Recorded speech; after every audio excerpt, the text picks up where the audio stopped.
Welcome to the Tell Us Ellis podcast. All right, everybody, it's Sunday. You know what that means. It's time for our Tell Us Ellis Power Ratings MLB style. And today we are going to be through week 11 of the Major League Baseball season. So I'm going to, again, more quickly go over this. When I looked at it this week, I only have two meaningful changes. And when I say meaningful changes, that's up or down by more than two spots. I only have two teams in that category this week. As you know, we're 11 weeks in. It's not like we're going to see these huge jumps week to week because teams are settling in. One thing I did do this week, which is a little bit different, is I looked back at the last 27 games for each team and how they performed. If you look, really, the season, there's Major League Baseball is made up of 27 game seasons, if you want to look at it like that. So 27 times 6, that's 162 games. So it's kind of good to look at these in 27 game chunks. Again, it's 1/6 of the season. So I'll talk a little bit about that today.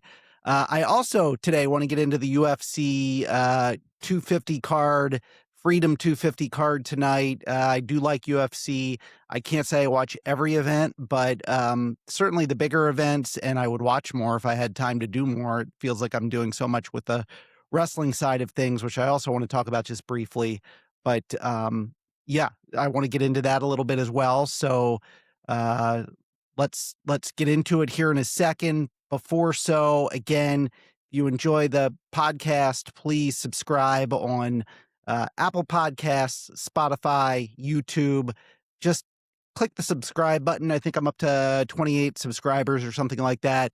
One of my goals by the end of this year was to get to 100. That's going to take a lot of work to get to 100. It's going to take you all to go out and talk to your friends about it and say, hey, check out this podcast, subscribe to it, and would really appreciate you all doing that. So that's first. Number two is following me on my social media channels, especially X.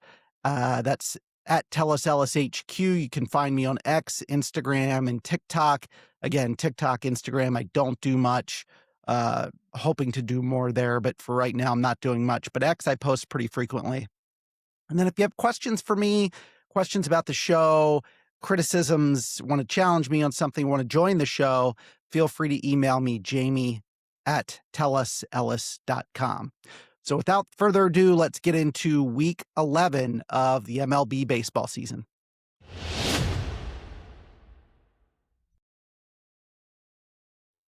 Okay, as always, we're going to start with where we finished last week, and this is what the board looked like through week 10. Braves and Dodgers in the first row, and then the last couple teams, Giants, Angels, Rockies. I always start at the back, move my way to the front. I'm not going to go into as much detail this week because it really doesn't call for it if you don't have a lot of changes. So to start it off, I've got the Rockies at the 30th position. They're going to be unchanged. Again, just not a very good baseball team, and they were 2-4 last week. They are now 26-45 on the year with a -104 run differential. Not good. Very bad, actually. I am going to move the Angels out of the 29th spot, and I'm going to move the Giants back to the 29th spot. I'm actually just going to flip-flop the Giants and Angels.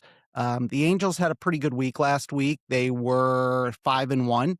When I look at them compared to the Giants, I think they're a little bit better. I think the Angels, although they're 29-42, their run differential's -33.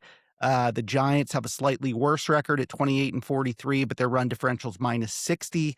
So I flip-flop those two teams and have the Giants 29th, the Angels 28th. The next two teams, the Royals and Twins, I have them unchanged at 27 and 26. Again, not much to say about these teams. I'm going to go to the 25th team. The Marlins have been there. I'm going to actually move the Marlins out of that spot and move the Tigers back one spot. The Tigers now at 25th. And I'm actually going to move the Astros back a spot to 24th. I'm going to move the Mets back a spot to 23rd. And I'm going to put the Marlins in at 22nd. So why the big jump for the Marlins? That's one of my three big jumps this week. Look, the Marlins were 5-1 last week, and that's not enough usually to move you 3 spots, but I did move them 3 spots. Over their last 27 games, I told you I want to look at this in 27 game chunks. There's 27 game chunks in a year. The Marlins were 15 and 12 in those last 27 games. They're 19th in the league in hitting. They're 14th in the league in pitching. Their run differential's only a -2. If I compare that to some of these other teams from a run differential standpoint, I mean, the Mets are minus 18. That's not terrible. The Astros are minus 35. That's pretty bad. The Tigers are minus 12. That's not terrible. But all of those teams, their records are not as good. The Mets are 31 and 39. The Astros are 33 and 39. The Marlins are 35 and 36. I think it was very fair for me to move them up 3 spots and to get them into the 22nd spot, still in the bottom tier. But that's where I have them this week. The Red Sox, keeping them where they are. So overall, this bottom tier stays the same. It's just moving some teams around a little bit. These are, by far, in my mind, the worst 10 teams in baseball. All right, let's look at number 20 and number 19. I've got the Orioles and Nationals at 20 and 19, and I have them unchanged from last week. The Nationals are interesting. They're 15 and 12 in their last 27, which is pretty impressive. That's like the 8th best record in baseball over the last 27 games. Their hitting is 5th in the league, which is exceptional. It's their pitching that's holding them back. They're 27th in the league. But I want to keep an eye on this team. Not that I think they'll make a run at the playoffs, although they could. They're 3rd in the National League East. They're 36 and 35. They're 1 game out of a wild card spot right now. 10 and a half games behind the Braves in the National League East. Their run differentials +4.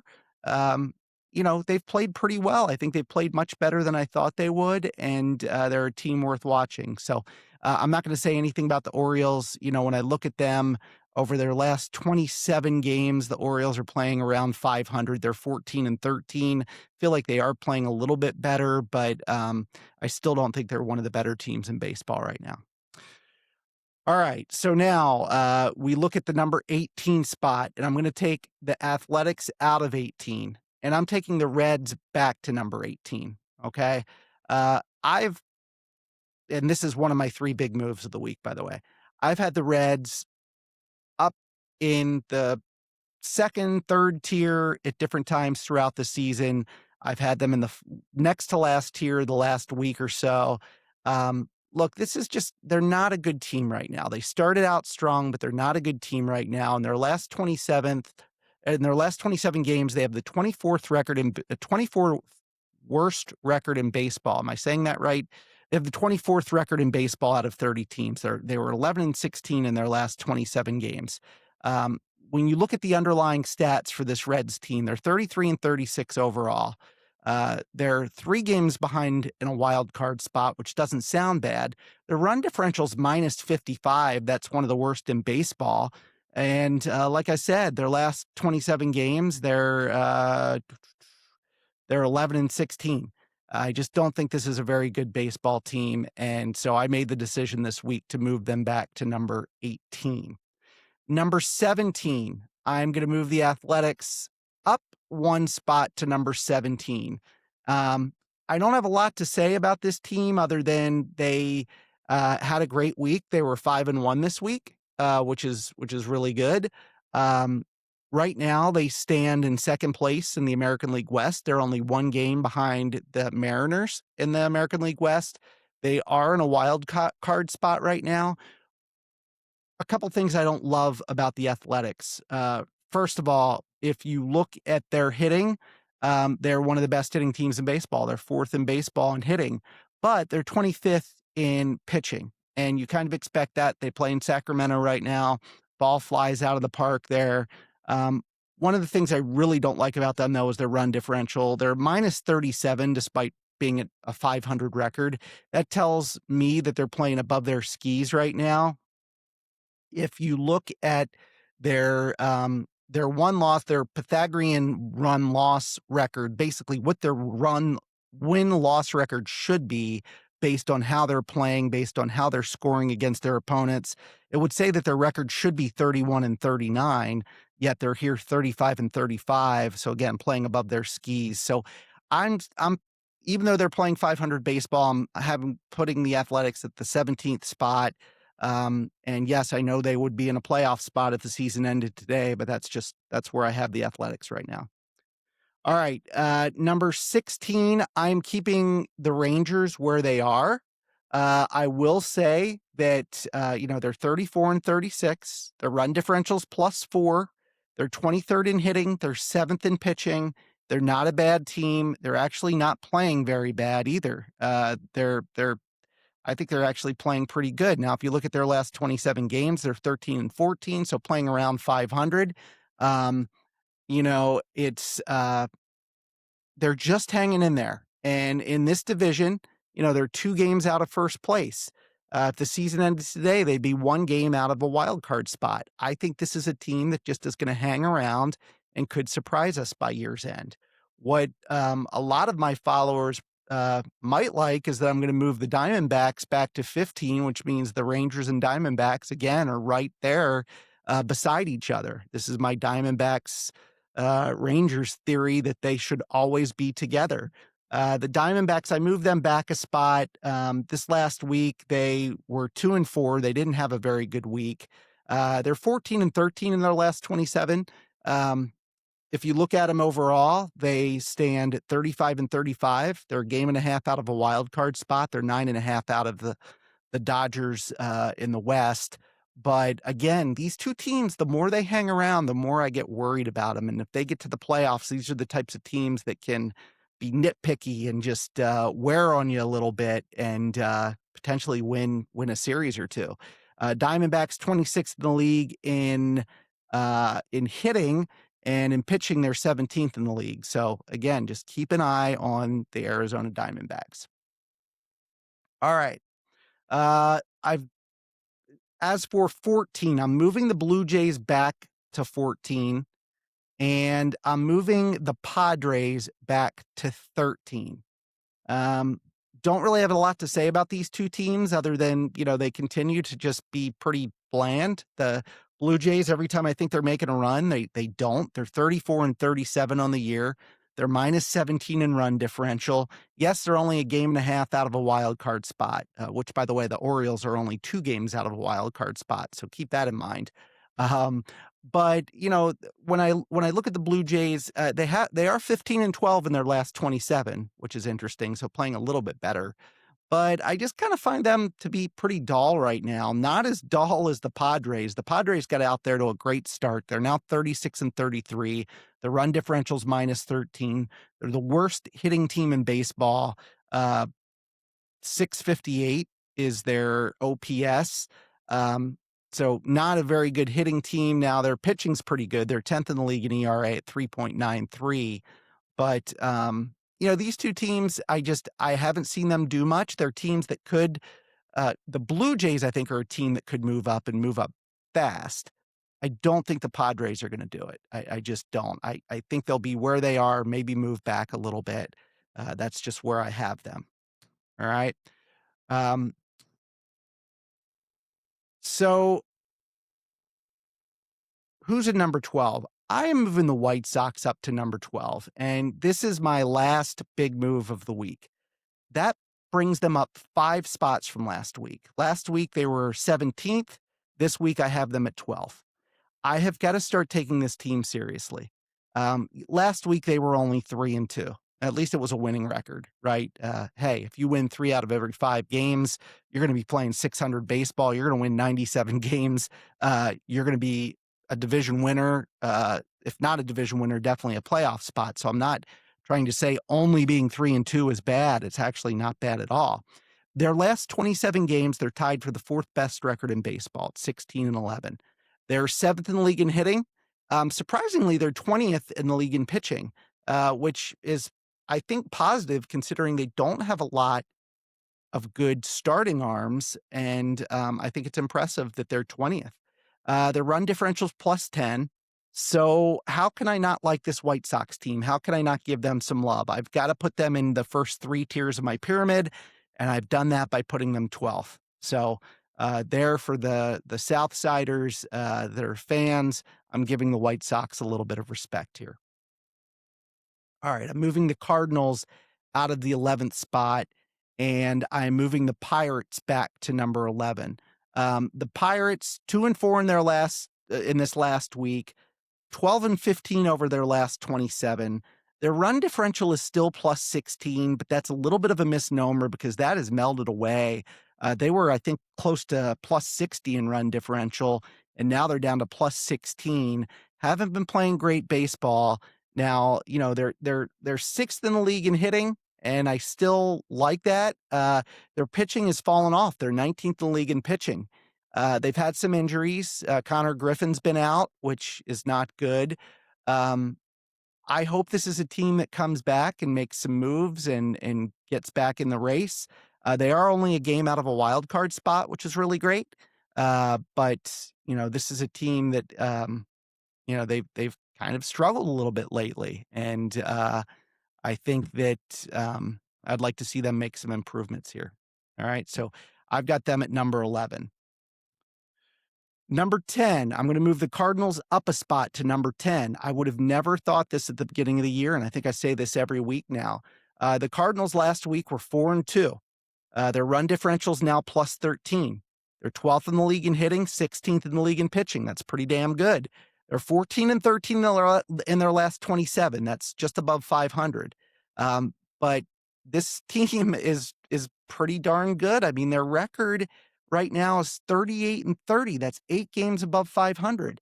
They're up 2.5 games in the wild card. They're 4 games behind the Brewers in the National League Central. Their run differential, I think I said, is plus 13. Um, you know, they're 19-16 at home, 19-14 on the road. They're 20-17 against teams that are above 500. I'm not saying this team is going to stay there. I don't know if they'll make it through the long haul of a season, but as of right now, I've got to start respecting them, and I have them as the 10th best team in baseball in my power ratings. All right. I am going to move the Phillies out of number 9, and I'm going to move the Guardians into number 9. The Guardians, they're 2-4 last week. They're 15-12 in their last 27. Okay. If they played that way the whole season, they would end up around 90 wins, which is actually, I think, legitimately where they could be. Their run differential is -3, the Guardians. They're 26th in the league in hitting. They're 6th in the league in pitching. It's a division that's really fallen apart. I mean, right now it's the Guardians and the White Sox. So, again, I'm moving them back a little bit. But overall, it's a team that's winning their division by a half game right now over the White Sox. Beyond the White Sox, though, the next closest team is the Twins, and they're 7 games out. The Guardians are 39-33. So, again, moved them back a spot, but keeping them in that third tier for now. All right, I'm moving the Phillies up another spot. The Phillies keep moving up. The Phillies, in their last 27 games, they're 18-9. That's tied for the second best record in all of baseball in their last 27 games. They were 4-2 last week. Their run differential is still negative at -19, but they're getting better and better. The Phillies, hitting wise, surprisingly, they're 28th in the league, and that's just surprising with some of the players they have on that team. Pitching, they're 15th. But again, they've made a run here. If the season ended today, the Phillies would be in a playoff spot. They're a game and a half up in the wild card. They're 8 games behind the Braves in the National League East. Could I see them making a run? Sure. Why not? I think out of any team in that division, they're the most likely at this point. So I'm moving the Phillies up another spot to number 8. Okay. Should I spoil the surprise? Let's see. Yeah, I'll spoil the surprise. My next 7 teams, the final 7 teams I'm going to go over, have not moved from last week. I would say the ones that are in the most jeopardy of moving right now are the Cubs, the Rays, and the Mariners. I believe in the Mariners a lot. You've heard me say that week after week. They're only 37-35. Their run differential, though, is plus 29. and I think they're a really good team. Um, the Cubs have fallen on hard times. If you look at the Cubs over their last uh over their last 27 games, I can't remember if I mentioned this or not. They're 28th in baseball. They're 9-18 over their last 27, but I still have them as 7th overall in baseball. They're plus 13 from a run differential standpoint, and they're 37-34 overall. So I still have them 7th. I still have them above the Phillies. Uh, wouldn't be shocked if the Phillies continued to move up and the Cubs continued to move back. But for right now, this is where I have the Cubs at 7. I just talked about the Mariners at 6. They're 37-35. Again, plus 29 run differential. I like having them there. The Tampa Bay Rays are 13-14 in their last 27. They're 40-27 overall. Run differential's just plus 3. They're a game now behind the Yankees in the American League East, so they've fallen back a little bit. But right now, I have Tampa still at number 5. The Brewers are number 4, and I think the Brewers, again, one of the best teams in baseball. They were 3-3 last week. The Brewers 18-9 in their last 27 games. Um, after getting off to a mediocre start, they're now 42-26. The run differential's third best in baseball, plus 108. Um, they're just really good. I don't know what else to say. The Brewers, from a hitting standpoint, are 8th in baseball. From a pitching standpoint, the Brewers are 4th overall in baseball. Again, just a really good team. The Yankees, I have them number 3 overall. They're 42-27. They're plus 102 in run differential. The Yankees over their last 27 games are 16-11. Again, just a really good team. Um, Yankees are 2nd overall in hitting and 2nd overall in pitching in all of baseball.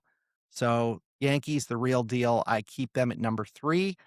Thought about flip-flopping the Dodgers and the Braves once again. The Dodgers this past week were 3-3. The Braves this past week were 2-3. Um, when I look at their records, the Braves are 46-24. That's a 657 win percentage. The Dodgers are 45-26. That's a 634 win percentage. So put that one to the Braves. The Dodgers are 1st in the league in hitting, and the Braves are 3rd in the league in hitting. But the Braves are 1st in the league in pitching, and the Dodgers are 3rd in the league in pitching. So I saw no reason to move these two. They are 1-2 in baseball. And that is my power ratings through week 11. I don't think there's a lot of controversy here. Um, I feel pretty strongly about these top, uh, you know, my top, I'll call it my top 3 tiers. I feel like that's a pretty good cutoff. Some may argue should the Pirates still be given that much love? Maybe not. But who am I going to move above them? It's not going to be the Padres. It's not going to be the Blue Jays. I can't move the Diamondbacks without moving the Rangers. No, I could, but I feel really good about this top 12. And yeah, that's it for week 11 of my MLB Power Ratings.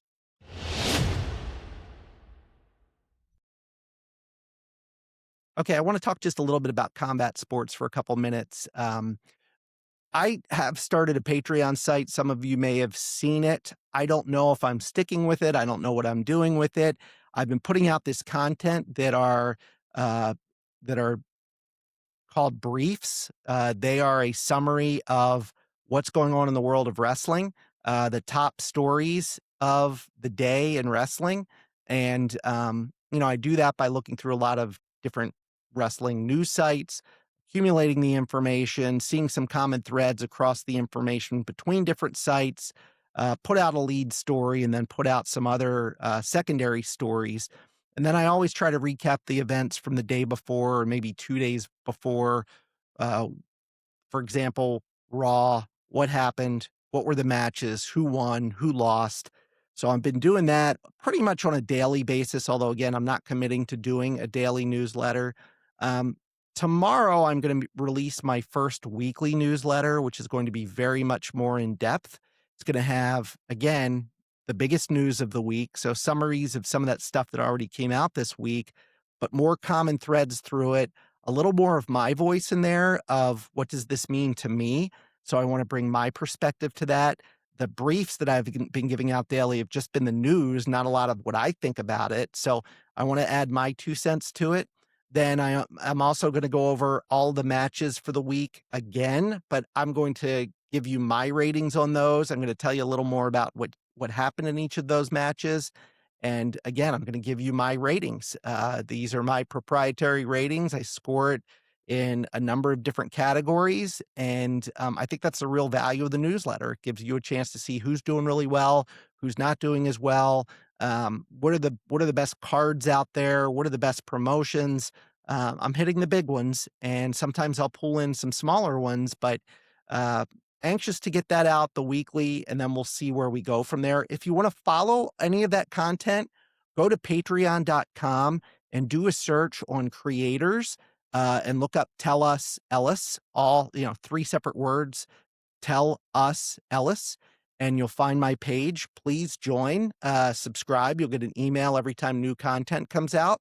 I've been doing a couple of podcasts this week specific on that site. It doesn't come over to my Apple site, but I'm going to probably create some paid tiers within Patreon if I decide to go forward with this. It's a lot more work, and it's a way to monetize some of that content. Look, it's not going to be expensive per month. It's going to be less than $10, but it's something to just get a payback on the time that I put into it. As many of you know, I have a full-time job that is way beyond 9 to 5. A lot of times this wrestling content I'm doing really late at night, very, very early in the morning as to not to interrupt my workday. So trying to get some payback for that effort. And it's already rewarding to me, but just wanted to throw it out there. Again, go to Patreon. That's where I'm hosting everything right now. Thought about changing the name of it from Tell Us Ellis just to completely brand it differently. We'll see. We'll see what I do there, but I do encourage you to check it out. So please do so. Also on the combat sports side tonight is the UFC Freedom 250 card from the White House lawn. Now, I'm not going to get into the politics of it. Some of you will hate this because it is a very maybe Republican thing to do, a very Trump thing to do. But I love combat sports, so I love it. I think it's awesome to do it on the White House lawn. I hope the weather cooperates. I think it's supposed to be hot, humid, and stormy. They say rain or shine, they're going to go through with it. Even if there's a storm delay, they'll come back out and do it. Not sure how the fighters will do in the outdoors with the amount of humidity that's there, but super excited to watch it tonight. Just going over the card, there's something special to me on almost all of these fights. So let's just talk about it. The first fight, Diego Lopes against Steve Garcia. I don't have a lot to say about this one. This is one of the few. Lopes is a -155 favorite. Garcia's at +130. This is a featherweight bout. It'll kick off the show. It'll be a good, nice kind of quote undercard performance, but 2 pretty evenly matched fighters. Lopes 27-8, Garcia 19-5. Again, it's a featherweight bout. The next match is Bo Nickel against Kyle Daukaus. Nickel. So this is a good match to me. Nickel is a Penn State guy. He was a very, very well-respected amateur wrestler at Penn State. He was a 3-time national champion. He is 8-1 in his UFC career. He had a disappointing loss to Renier de Ridder. That was back last May of 25. It was a second-round knockout. I chalk it up as just an unfortunate thing that happened. I think Nickel is superb. He's a middleweight. He's -310 in this one. Daukaus is not a bad wrestler. He's 17-4, so this should be a really good matchup. But of course, I'm going to be going for Bo Nickel, the Penn State Nittany Lion. Excited about that match. Next, we'll have a lightweight match. Mauricio Ruffy against Michael Chandler. Chandler is the veteran, but Ruffy comes in as the favorite at -600. Chandler's +440. Again, Chandler's the veteran, 23-10. Ruffy is 13-2 overall. Don't have a lot to say about this one other than, again, Chandler's the good veteran. Seen him fight a number of times on pay-per-view cards. So, or I guess premium live events now. Is that what you call it? If you belong to Paramount, I'm not sure, but I like to watch Chandler in this one. The next one is a heavyweight bout, which is very interesting to me. So Josh Hockett is facing the veteran, all-time great Derek Lewis. Lewis in his history is 29-13. He is an absolute veteran, bulldog guy. But Hockett's the one that interests me here. Hockett's 9-0. He is a former football player. He walked on at Fresno State, ended up being signed by the 49ers as an undrafted free agent. I watched him in Dana White's Contender Series, is where he got his UFC contract. He is a big talk guy. He almost comes across as a professional wrestler and how much he talks, and he does these skits where, again, he just comes across as a pro wrestler, but he can back it up. So far, he's 9-0. He's a minus 440 favorite tonight against the veteran Derek Lewis. I hear that Trump specifically asked to have Derek Lewis on the card. I think Trump loves and respects Lewis for the veteran that he is. Big guy, again, really well-respected fighter in UFC. So very much look forward to this match. Bantamweight bout is next. Sean Sugar O'Malley against Iman Zabi. Zabi, and maybe it's Zahabi. He's 14-2. I don't know much about Zahabi. He's plus 350 on this. I do know about Sean O'Malley. He is a super showman, very charismatic. He's 19-3 in his career. Calls his matches the Sugar Show. Very huge fan favorite, and the right guy to be on a Freedom 250 card, no doubt about it. Wouldn't be surprised if he came out in red, white, and blue hair. He always colors his hair. Again, O'Malley, the 455 favorite, minus 455 in that bantamweight bout. All right, co-main event, Alex Pereira against Cyril Gane. This is very, very evenly matched. When I looked at it this morning, Pereira was a minus 108 to Gane's minus 112. Incredibly even. Pereira is unbelievable. So his last two fights, he fought at 185 pounds and then 205 pounds.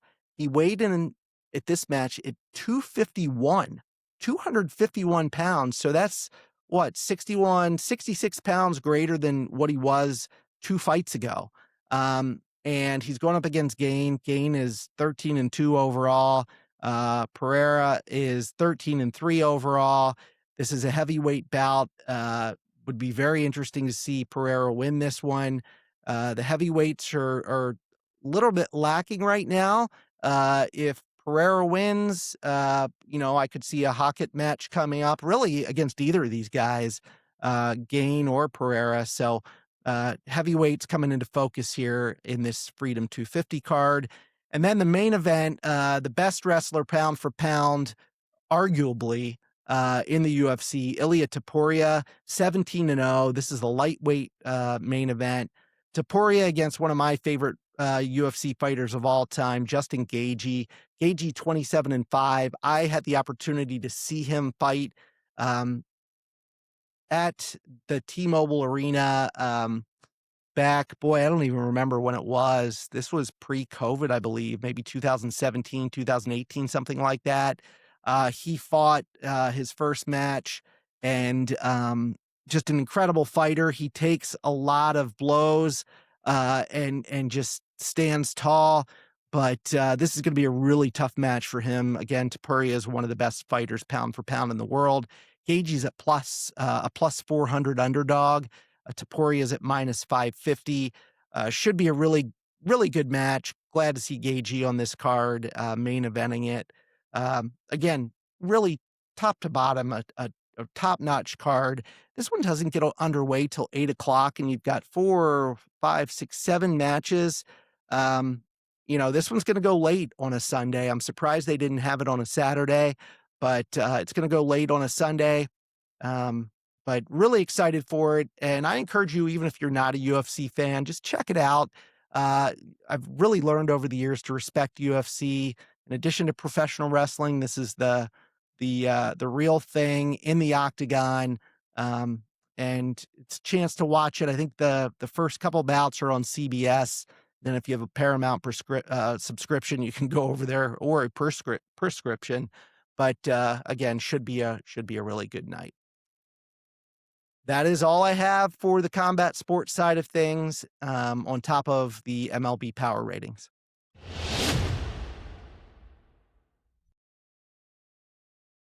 All right, so that's a wrap for the show. Thank you for joining me again.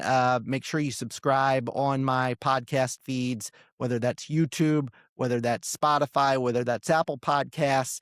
Check out my Patreon site as well. Go to patreon.com, do a creator search for Tell Us Ellis. Even if you're not a professional wrestling fan, which is one of the reasons I'm trying to bifurcate this from my more um, traditional sports entertainment format on my Tell Us Ellis podcast, but check it out anyway. I'd love to get your feedback on it. Um, and then follow me on X, Instagram, TikTok. That's at Tell Us Ellis HQ. And email me again if you have any questions, want to join the show, comments, Jamie at tellusellis.com. Until next time, thanks for joining me, and I will see you soon. Thanks.